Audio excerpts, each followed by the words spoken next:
How socialists addressed the housing crisis. Throughout much of the 21st century, major urban centers worldwide have faced housing crises marked by soaring rents, unaffordable property prices, and rampant homelessness. While numerous capitalist democracies have depended on market-oriented solutions, such as tax incentives for developers, subsidies for tenants, or the deregulation of zoning laws, certain nations and cities have embraced socialist principles to tackle these challenges more directly. In many instances, they have achieved success. This article examines how socialist and socialist-influenced governments have addressed the housing crisis by viewing housing not merely as a commodity, but as a fundamental human right. Identifying the issue, what constitutes the housing crisis?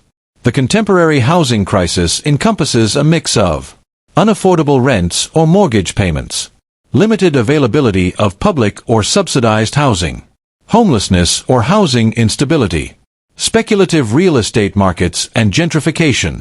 These challenges are frequently intensified in major cities, where global capital, tourism, and migration intersect with restricted land and housing availability. The socialist perspective: housing as a collective asset. Socialist housing policies are founded on the belief that shelter is an essential human requirement, rather than a market commodity.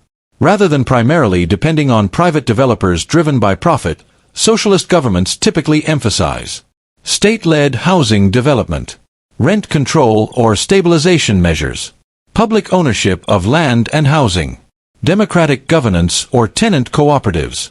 Let us examine some real-world instances where this methodology has had a notable effect. Vienna, Austria. Red Vienna and its legacy. While Austria is not a socialist state in the present day, the city of Vienna stands as one of the most prominent examples of enduring socialist-inspired housing policy. Following World War I, the Social Democratic Workers' Party initiated a housing program referred to as Red Vienna. Key achievements. More than 60,000 public housing units were constructed from 1923 to 1934. Funded through progressive taxation, particularly on luxury items and land. Social amenities such as kindergartens, libraries, and clinics were integrated. Currently, over 60% of residents in Vienna reside in public or social housing, with rental prices being among the lowest in any major European city. This model persists today, with public or non-profit developers owning a significant portion of the housing stock, effectively regulating rent levels and curbing speculation. Singapore, a socialist-inspired technocracy. Although Singapore does not identify as socialist, its housing policies reflect numerous socialist principles. Since gaining independence in 1965, the government has launched an extensive public housing program through the Housing and Development Board, HDB. Key achievements. More than 80% of the population resides in HDB flats. Affordable units are sold to citizens with 99-year leases rather than being rented. Integrated planning promotes mixed-income communities and public services. The state owns nearly all land, enabling robust control over development. Singapore's achievements stem from centralized planning, land nationalization, and long-term investment, strategies commonly associated with socialist economic frameworks. Cuba. Post-revolutionary housing.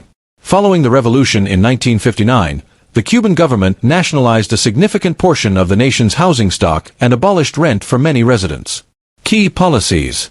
Rent was limited to 10% of household income.